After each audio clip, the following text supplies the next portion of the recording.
to another episode of TSI Talks, where we delve into the latest trends, challenges, and innovations shaping the healthcare industry. I'm Glenn Marthe, and joining me as always is my co-host Heather Beckman. Hi everyone, thanks for tuning in. Today's topic is particularly timely. There have been significant changes in the physician space, and we're here to explore both the opportunities and challenges these changes bring. That's right, Heather. With the evolving landscape of healthcare, particularly in the physician sector, there's a lot to unpack. We're thrilled to have Angela Armstrong, Executive Vice President of Operations and Healthcare GM at TSI, with us today to provide insights into how these changes are creating new opportunities, both positive and negative. Welcome, Angela. Thank you, Glenn and Heather. I'm excited to be a part of this conversation. Angela, let's dive right in. We've been hearing a lot about the consolidation in the physician space, larger healthcare systems acquiring smaller practices, the rise of telehealth, and the increasing administrative burdens on physicians. Can you give us an overview of what's driving these changes? Certainly, Heather. The physician space is undergoing a transformation driven by several factors. Many physicians who experience burnout seek to reduce their administrative burdens, stabilize their income, and improve work-life balance by joining larger health systems or merging their practices.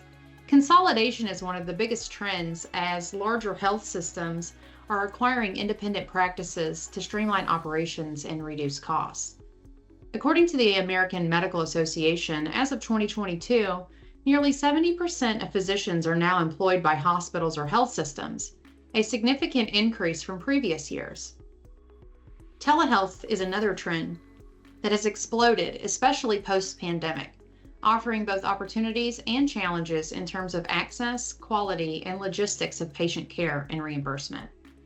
Lastly, administrative burdens, such as navigating complex payer systems, electronic health record management, and billing and compliance requirements are pushing many physicians to seek employment with larger organizations rather than running their own practice, where they can have more work-life balance and feel less financial pressure. That's fascinating, Angela. But with so much consolidation happening, what do you see as the primary opportunities and risks for both physicians and healthcare systems? Great question, Glenn. The opportunities are substantial. For physicians, joining a larger health system can mean access to better resources, reduced administrative responsibilities, and a more stable income. For healthcare systems, acquiring physician practices allows them to expand their footprint, offer more comprehensive care, and leverage economies of scale. However, there are risks as well. Physicians may feel a loss of autonomy and face increased pressure to meet corporate metrics. There's also the potential for reduced patient satisfaction if the focus shifts too heavily towards efficiency at the expense of personalized care. That's an important point, Angela. Given these risks, what strategies can healthcare organizations implement to maintain a balance between operational efficiency and quality patient care? It's all about finding the right balance, Heather. Healthcare organizations need to invest in technologies and processes that support both efficiency and care quality.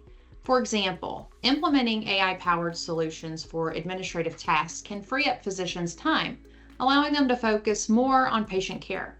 Additionally, fostering a culture that values physician input and patient outcomes over sheer volume is crucial. Organizations that succeed in doing this are more likely to retain top talent and keep patient satisfaction high. That makes a lot of sense.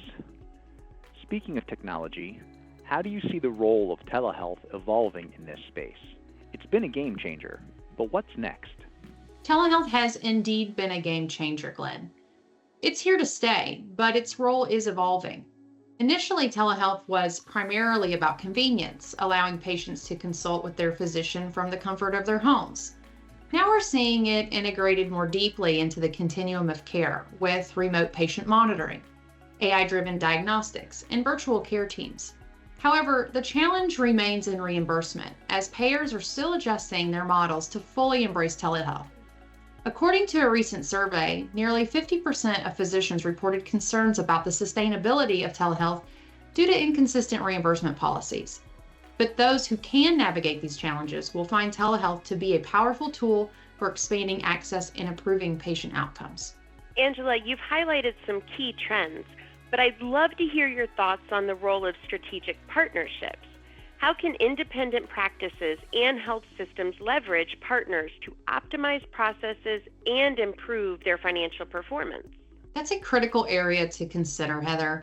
Leveraging the right partners can make a significant difference in both operational efficiency and financial outcomes. For independent practices, partnering with organizations that specialize in revenue cycle management, for example, can streamline billing processes, reduce denials, and ultimately improve cash flow.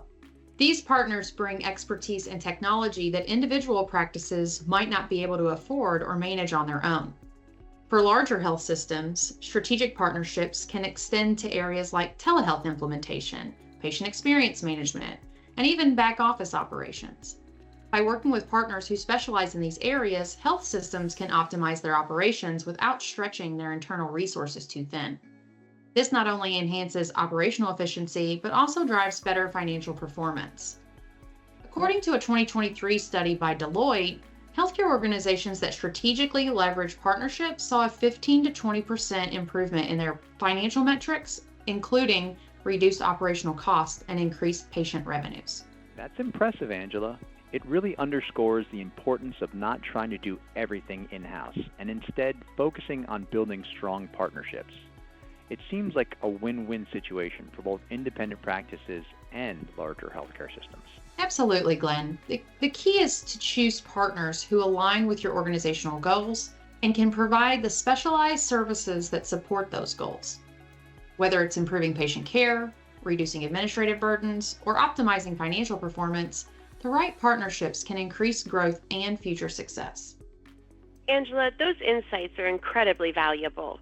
Before we wrap up, what advice would you give to physicians and healthcare leaders looking to thrive in this changing environment? My advice would be to stay adaptable and open to change. For physicians, this might mean exploring new models of care, such as telehealth or value-based care, and seeking opportunities for professional growth within larger organizations. For healthcare leaders, it's about investing in technology that supports both your staff and your patients, fostering a culture that prioritizes both efficiency and empathy. And also important, leveraging the right partners to help you achieve your strategic objectives. The healthcare landscape is always shifting, but with the right strategies and partnerships, it's possible to turn these challenges into opportunities for growth and innovation. That's excellent advice, Angela. Thank you so much for joining us today and sharing your expertise. Thank you, Glenn and Heather. It's been a pleasure. And thanks to all of our listeners for tuning in. If you found today's discussion insightful, be sure to follow us for more episodes. And remember, we're here to help you navigate the complexities of the healthcare industry. So don't hesitate to reach out with any questions or topics you'd like us to cover. Until next time, take care and keep innovating.